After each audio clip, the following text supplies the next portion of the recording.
Hi అందరికీ. సంక్రాంతికి ముస్తాబవుతుంది మన గార్డెన్. చూశారు కదా, అన్ని కుండీలకు ఇలా కలర్ వేపిస్తున్నారు. ముందుగా వీటికి సున్నం వేయించా లోటస్ పాండ్స్కి. నేను రీపాటింగ్ చేసిన తర్వాత అరటిపండు జ్యూసు అంతా వేసిన తర్వాత ఇలా మొగ్గలు వచ్చాయి. చాలా అంటే చాలా మొగ్గలు వచ్చాయి. కాకపోతే అవన్నీ చిన్న మొగ్గలుగా ఉన్నప్పుడు ఎండిపోయినట్టు అయిపోయి ఎందుకో మరి తెలీదు. ఒక 4 మొగ్గలు అయితే ఇలా ఉన్నాయి, 2 పెద్దవి అయ్యాయి. ఇంకా ఇక్కడ ఒక మొక్క చూడండి, ఇది పిచ్చి మొక్కే కానీ పువ్వులు ఎంత బాగుంటాయో. ఇలాంటివి దీని విత్తనంతో చేశారో మరి దేంతో చేశారో కానీ హైబ్రిడ్ కూడా మనకి నర్సరీలో దొరుకుతున్నాయి కదా. చూడండి, ఇందులో రంగురంగులు దొరుకుతాయి మనకి నర్సరీలో. ఇది పింకు. ఎప్పటి నుంచో అనుకుంటున్నాను ఈ మొక్క తెచ్చి చేసుకుందామని, కానీ పెద్ద పిచ్చి తప్పులాగా అయిపోద్ది, అది భయం. కానీ పువ్వులు ఎంత అందంగా ఉంటాయో కదా, ఎంత బాగుందో. నాకు ఆ బేబీ పింక్ చాలా ఇష్టం. దాని అంతటి అదే వచ్చి పుట్టింది. కనకాంబరాలు వేసాను కదా బ్యాక్ యార్డ్లో కుండీలో, ఆ కుండీ దగ్గర పుట్టింది మాట అది. చూశారు కదా ఎంత అందంగా ఉందో. వీటినే హైబ్రిడ్ చేసినట్టున్నారు. చిన్న చిన్న మొక్కలు వచ్చి పువ్వులు వస్తాయి. ఆరెంజ్, ఎల్లో, ఈ పింక్ ఇలా నర్సరీలో అప్పుడప్పుడు కనిపిస్తూ ఉంటాయి. ఇంతకుముందు చాలా సంవత్సరాల కిందట మేము అవి కొని మిరప తోటలో గట్ల మీద వేయించారు రాజుగారు. ఎర్రబంతి ఇవిని అప్పట్లో చాలా రోజుల కిందట. తర్వాత ఇంకా కొనలేదులేండి, మళ్ళీ దొరికితే కొనుక్కుందాం. ఇంక ఇక్కడైతే ఒక చిలక వచ్చింది. ఈ చిలకని నేను షార్ట్ వీడియో దగ్గర నుంచి తీద్దామని చెప్పి ఎన్నిసార్లు ప్రయత్నించినా దొరకలేదు.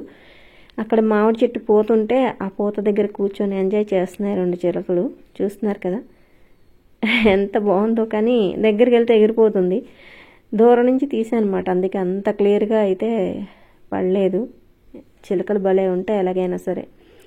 ఇంక ఇక్కడ నేను మన ప్రహరీ గోడ పక్కని సీతాఫలాలు వేసాను కదా, సీతాఫలం చెట్లు. అవి అయితే మీకు ఇంతకుముందు ఈ చెట్టు కాయలు కోసినప్పుడు చాలాసార్లు చూపించాను. ఇంకా ఉన్నాయి 2. ఈ ముగ్గుతాయో వాడిపోతాయో తెలియదు, సీజన్ అయిపోయింది కదా. కాకపోతే ఈ లైన్ అంతా వేసాను కదా, ఫస్ట్ టైం ఎరుపు. ఎప్పటి నుంచో వేసినా కూడా ఎప్పుడూ కాయలేదు.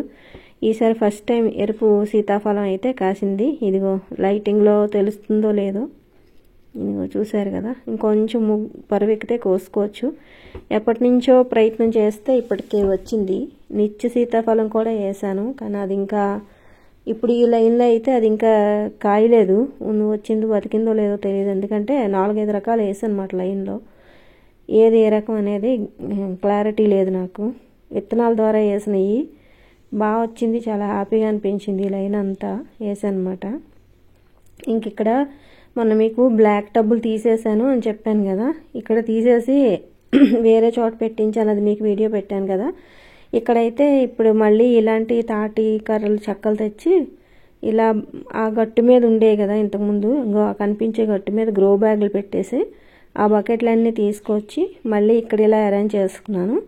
ప్రస్తుతానికైతే వీటిల్లో నీలగోరింట వేసాను, కొన్నిటిల్లో అయితే బెండ్ అయ్యి ఉన్నాయన్నమాట. చూద్దాం. ఇలా ఈ ఒక సైడ్ పెట్టారు, ఇంకా ఈ సైడ్ పెట్టాలి. పెట్టిన తర్వాత నేను మళ్ళీ మీకు ఇప్పుడే చూపిస్తాను. ఇటు సైడ్ పెట్టారు ఇలాగా.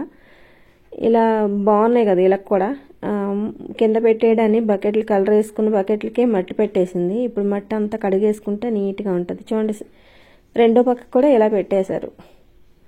ఇటు పక్క అయితే ముందు పెట్టింది అయితే 2 అడుగులు 1 అడుగు అలా కోసిన చెక్కలు పెట్టారు. ఇక్కడైతే ఇంకా అన్నీ ఒకటే సైజు ఉన్నాయన్నమాట, అలా లేవు. కానీ ఎత్తులో ఉంటే బాగుంటుంది కదా అని చెప్పి ఇలా పెట్టించాను. ఇక్కడ బ్లాక్ టబ్లు అన్నీ పట్టుకెళ్ళి అక్కడ పెట్టేశాం కదా. ఇంక ఇక్కడ ఏమంటే పూల మొక్కలు, క్రోటన్స్లు, ఇంక ఈ గార్డెన్ కూడా పూల గార్డెన్ చేసేసుకోవచ్చు. ఇంక ఇదైతే షుగర్ మొక్క. ఇది ప్రస్తుతానికి ఇలా ఉంది. ఇక ఒక సైడ్ గట్టుకు సున్నం వేశారు. వాళ్ళు వేస్తూ ఉండగా నేను వీడియో తీసాను లెగమని. ఈ పక్క వెయ్యాలన్నమాట. మొత్తం అంతా రెడీ అయ్యాక మళ్ళీ ఇంకో వీడియోలో చూపిస్తాను. ఇప్పుడు మనం ఆ గట్టు మించి తెచ్చాం కదా ఈ బకెట్లు. వీటి ఇరుకుల్లో నేను నీలగోరింట వేసాను కదా, వీటి ఇరుకుల్లో వంగ మొక్కలు ఉన్నాయి. మొన్న తెలుపు వంగ లేదు అని చెప్పాను కదా, 2 మొక్కలు అయితే దొరికాయి. ఆ దొంగలు దాక్కున్నాయి ఇరుకుల్లో. ఈ చెట్టుకైతే కాయలు కూడా ఉన్నాయి చూడండి. నేను అసలు నీలగోరింట వేసాను అందులో. ఇవి కూడా ఎప్పుడో వేసి ఉంటాను. అవి ఇప్పుడు బయటపడ్డాయన్నమాట. ఆ గట్టు మించి తీసుకొచ్చి ఇక్కడ పెడితే కనిపించాయి. ఫోన్లే దొరికింది ఒక రకం అనుకున్నా. విత్తనాలు అయితే ఉన్నాయిలేండి. ఈ సంవత్సరం ఇట్లా విత్తనాలు అయితే బాగా సేకరించుకోవాలి. పింక్ కలర్ అలా ఒకే ఒక మొక్క మిగిలింది, దీనిది ఎక్కువ విత్తనాలు సేకరించుకొని దాచుకోవాలన్నమాట. ఇంక ఇక్కడ ఈ రకం పేరేంటో తెలియదు కానీ 4 రంగులు తెచ్చాను కదా చూడండి. ఇది మన దగ్గరికి వచ్చాక డార్క్ పింక్ వచ్చింది. మనం కొన్నప్పుడేమో లైట్ పింక్ ఉంటున్నాయి. మన సాయిల్ మిక్సింగ్ బాగోడన్నో ఏమో మరి డార్క్ పింక్ అయితే వస్తున్నాయి. ఇంక ఇవి కూడా బాగా వచ్చాయన్నమాట. జినియాస్ చూడండి, మధ్య మధ్యలో ఆర్కిడ్స్ పెట్టాను, అవి కూడా మొగ్గలు వస్తున్నాయి. బాగా వచ్చాయి మొక్కలు అయితే. ఎక్కువ కొనాలనుకున్నాను సీజన్ ఫ్లవర్స్. నాకైతే అప్పటి నుంచి ఇప్పటి వరకు నర్సరీకి వెళ్ళడానికే టైం సరిపోవట్లేదు. ఇంకొన్న దాంతోనే సరిపెట్టుకుందాం ఈ సంవత్సరం అని చెప్పి ఈ ఏరియా అంతా ఇలా 2 లైన్లు పెట్టాను. ఇక్కడైతే గార్డెన్ నుంచి తీసుకొచ్చిన కోలియాస్ కాదు, దీని పేరు ఎప్పుడు మర్చిపోతాను. ఈ ఒకటే మిగిలింది, ఎప్పుడు మర్చిపోవడం దీని పేరు. హైబ్రిడ్ది. ఇంకపోతే మన గార్డెన్లో కుండీలన్నీ తీసుకొచ్చి, ఇదేమో రెడ్, అందులోనే ఇది రెడ్ మాట. జర్బరా చూడండి, అప్పుడు చెప్పాను కదా లైట్ బేబీ పింక్ అని, డార్క్ పింక్ వచ్చింది. ఆ పక్కది మన ఇంట్లో ఇంతకు ముందు ఉన్నది రెడ్. ఇప్పుడు తెలుస్తుంది క్లియర్గా చూడండి, ఒకటి పింక్ ఒకటి రెడ్ అని. ఇది కొన్నది అది 2 ఇయర్స్ నుంచి మన గార్డెన్లో ఉన్నదన్నమాట. ఇకపోతే గార్డెన్లో కుండీలన్నీ తెచ్చి మన ఇంటి ముందు పెట్టుకున్నాం కదా చామంతి మొక్కలు వేసుకోవడానికి. మీకు చూపిస్తాను నండి. అబ్బాయి ఎంత బాగుందో కదా. ఇవి చాలా బాగుంటాయి. మన దగ్గర జాగ్రత్తగా చూసుకుంటే 2-3 సంవత్సరాలు ఉంటాయి కూడా. ఈ మరి 2 సంవత్సరాల పైన అయింది ఎరుపు తెచ్చి నేను.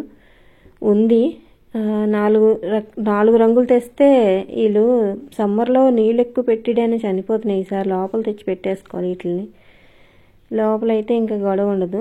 ఇదైతే పసుపు, అందులోనే ఇది పసుపు. కానీ పూత అయిపోయాక ఇలా కాయలు అయితే వచ్చాయి. మరి విత్తనాలు అవుతాయేమో చూడాలి. ఈ కనుక విత్తనాలు అయితే మనం చాలా మొక్కలు అయితే రెడీ చేసుకోవచ్చు వీటిని. పువ్వులు చాలా బాగున్నాయి. ఫస్ట్ వచ్చినప్పుడు రాలేదు, రెండోసారి పూత వచ్చినప్పుడు ఇలా విత్తనాలు వచ్చాయి. చూద్దాం. నాకు అన్నింటిలోకి ఇందులో పింక్ బాగా నచ్చేసింది ఈ రకం. ఇంక ఇక్కడైతే క్రోటన్ మొక్క చిన్న కొమ్మ తెచ్చాను మా పాప వాళ్ళ ఇంటి దగ్గర. చూడండి ఎంత పెద్దదైందో. నాకు ఎంత ఇష్టమో ఈ క్రోటను. కాకపోతే ఇది ఏమంటారు, మిల్లీ బగ్స్ ఎక్కువ వస్తున్నాయి సమ్మర్లో. ఈ టైప్ 2 ఉన్నాయి కదా. మన గార్డెన్లో ఉన్న క్రోటన్స్లు అన్నీ సేకరించి ఒక చోట వేయాలనుకుంటున్నాను. అక్కడ అలా పెట్టేసాం అన్నమాట, ఎందుకులే అని. ఇప్పుడు మళ్ళీ అన్నీ సేకరించి మొత్తం అన్నీ ఒకే చోట పెట్టాలని ఉంది. వేసవిలో వీటిని కాపాడుకోవడం చాలా కష్టమైపోతుంది అన్నమాట. అన్నీ కొంచెం కిందన వేసుకుంటే బాగుంటాయని. ఇంక ఇక్కడైతే ఇది ఉంది కదా కాస్మోస్, ఇది ఇలా అటునుంచి ఇటు పడింది చామంతి మొక్కల మీద. ఇప్పుడు దీన్ని ఇటు నుంచి అటు తోసేసి, ఇప్పుడు ఇక్కడ సింగిల్ లైన్లు ఉన్నాయి కదా ఈ గోళాలు, ఈ గోళంకి మధ్యలో ఉన్న గోళం పట్టుకెళ్ళి గార్డెన్లో పెట్టాను కదా, అవి తెచ్చి మళ్ళీ ఇక్కడ పెట్టించేస్తున్నాను. ఎందుకంటే అక్కడ బంతి మొక్కలు గ్రో బ్యాగ్స్లో వేసి పెట్టాం కదా ఇంటి ముందుని, వాటికి ప్లేస్ సరిపోవట్లేదు. అందుకని చెప్పి ఇప్పుడు మీకు చూపిస్తాను మళ్ళీ. ఇక్కడ పెట్టించాను కదా గులాబీలు, చామంతులు, బంతి మొక్కలు అన్నీ పెట్టాం కదా ఇక్కడ. ఇప్పుడు ఏం చేస్తానంటే ఈ గులాబీలు చూడండి మళ్ళీ వచ్చాయి పువ్వులు. మేము మళ్ళీ ఆవు పెంట వేసి గడ్డి పెట్టాం పైన. ఈ చామంతులు అక్కడి నుంచి తెచ్చి పెట్టాం కదా, ఈ పట్టుకెళ్ళి మళ్ళీ అక్కడ పెట్టించేస్తాను. ఈ గులాబీలన్నీ ఒక సైడు, బంతి మొక్కలన్నీ ఒక సైడు పెట్టాలనుకుంటున్నాము. అందుకని బంతి మొక్కలకి గ్రో బ్యాగ్స్లో వేసాం కదా, అట్లా ప్లేస్ సరిపోవట్లేదు. అందుకని ఈ చామంతి మొక్కలు తీసుకెళ్ళి మళ్ళీ గార్డెన్లో పెట్టించేస్తాను. నేను బంతి మొక్కలు మళ్ళీ మీకు మొగ్గలు వచ్చాక చూపిస్తాను. చూడండి ఎంత అందంగా ఉన్నాయో. ఇవైతే దేశవాళివే, మన దగ్గర ఉన్నవే లాస్ట్ ఇయర్వి. ఇసుకలో కొమ్మలు పెట్టి వేసాను చూసారా, అయ్యమాట ఇవన్నీ మొత్తం. మీకు బ్లాక్ టబ్లో కొమ్మలు ఇసుకేసి కొమ్మలు నాటడం ఒక వీడియోలో చూపించాను కదా, ఈ కుండీలో ఉన్నవన్నీ అవే, ఆ కొమ్మల ద్వారా నాటుకున్నవే. ఇక్కడ పింక్ కలర్ పువ్వుని చూడండి ఎంత బాగుందో. ఈ మొక్క అటు తోసేసి ఈ కుండీలన్నీ మళ్ళీ ఇలా ఇక్కడ ఉండేవే అక్కడ పట్టుకెళ్ళి పెట్టాను. అప్పుడు మళ్ళీ తెచ్చి ఇక్కడ పెట్టేసాం. మొత్తం ఈ లైన్ అంతా చామంతులేమాట. ఇప్పుడు ఆ ఇసుకలో కొమ్మలు పెట్టడం అది తెలిసింది కాబట్టి నెక్స్ట్ ఇయర్ ఈ తెలుపు ఎక్కువ డెవలప్ చేసుకుందాం. మన దగ్గర తెలుపు కొంచెం ఉంది, మొత్తం అంతా ఇదే. ఈ ఏ రంగు అని చెప్పాలో, ఒకసారి పూయగానే ఇలా మెరూన్ ఉంటుంది, తర్వాత కొంచెం ఒక ఇటుక రంగు వస్తుంది, తర్వాత కొంచెం మస్టర్డ్ కలర్ వస్తుంది, తర్వాత పూర్తిగా ఎల్లో అయిపోతుంది. ఈ పలానా రంగు అని చెప్పలేం. ఈ చామంతిని మల్టీ కలర్ అనొచ్చేమో. ఇంకా మన బ్యాక్ యార్డ్లో చామంతులు ఇలా ఉన్నాయన్నమాట. మనం చెప్పాను ఇంక వీడియో తీయను ఇంక పెట్టను అని. వీళ్ళు ఏమన్నారంటే, మేడం అవి ఎండిపోయి కట్ చేస్తాం కదా, మళ్ళీ ఇంకొకసారి వీడియో తీయండి చాలా బాగున్నాయి అన్నారు. అవి ఉండిపోయిన మొగ్గలు కూడా మళ్ళీ విచ్చుకున్నాయి అన్నమాట. అందుకే ఎంత కలర్ఫుల్గా ఉంది. సరే ఇంకొకసారి తీద్దాం అని చెప్పి ఇలా తీసాను అనమాట. నాకైతే అక్కడే ఉండిపోవాలనిపిస్తుంది. అంత బంతి పూలు అంటున్నాను, చామంతి పూలు వర్షం కురిసినట్టు అనిపిస్తుంది అక్కడ. ఎంత బాగుందో మీరు కూడా చూస్తున్నారు కదా. నేను ఎన్నో సంవత్సరాల నుంచి పెంచినా కూడా ఇంత ఎక్కువ పూలు రావడం ఇదే ఫస్ట్ టైం. అంటే విడివిడిగా కుండీలు పెట్టినప్పుడు కుండీకి సరిపడగా ఎక్కువ వచ్చేవి, ఒకే చోట ఇన్ని ఎక్కువ రావడం ఇదే ఫస్ట్ టైం అన్నమాట. ఇంకా చెప్పిందే చెప్తానంటే చిరాకేస్తుందేమో మీకు. ఇవి చూసిన తర్వాత ఇంకా ఎక్కువ డెవలప్ చేయాలనిపిస్తుంది. ఎందుకంటే ఈ మనం సొంతంగా డెవలప్ చేసుకున్నాయి కాబట్టి, ఒక ఐడియా అన్నది మనకి వచ్చింది కాబట్టి ఇంక ఇబ్బంది ఉండదు. ఎందుకంటే ఈ స్టెమ్ కటింగ్ నేను ఇంకొకరి వీడియోలో చూసి ఇసుకలో పెట్టాను అనమాట. స్టెమ్ కటింగ్ కరెక్ట్గా 45 రోజులకి ఏర్లు వస్తాయని చెప్పారు. కాకపోతే నాకు ఏర్లు రావడానికి 2 నెలలు అయితే పట్టింది. మరి నేను వేసి విధానం తేడా ఏమో నాకు తెలియదు. 45 రోజులకి రాలేదు, 60 రోజుల పైన అయ్యిందన్నమాట. అవి ఏర్లు వచ్చి చిగురు వచ్చి మనం పాతుకోవడానికి రెడీ అయ్యేసరికి ఇంకెంత బాగున్నాయో చూడండి. ఇలాంటివి మనం గార్డెన్లో ఎక్కువ వేసుకుంటే, మొత్తం అంతా వేసేసుకుంటే ఎంత బాగుంటుందో కదా. ప్రతి సంవత్సరం కొనుక్కునే కన్నా మన దగ్గర ఉన్న వాటిని ఇలా డెవలప్ చేసుకొని వేసుకుంటే అందులో ఉన్న ఆనందమే వేరు కదా. కాకపోతే అన్ని రంగులు బతికితే బాగుండు అని అనిపిస్తుంది. ఇది ఈరోజు మన వీడియో నచ్చితే లైక్ చేసి షేర్ చేసి సబ్స్క్రైబ్ అయితే చేసుకోండి. ఇంకో మంచి వీడియోతో మళ్ళీ మీ ముందుకు వస్తాను. ఇవి కృష్ణ తామర పువ్వులు చూడండి ఎంత బాగున్నాయో. నాకైతే చాలా ఇష్టం ఇవి, అందుకే మళ్ళీ చూపిస్తున్నాను. ఓకేనా, ఉంటాను, బాయ్. నేను మీ దాంట్లో సరస్వతీదేవి.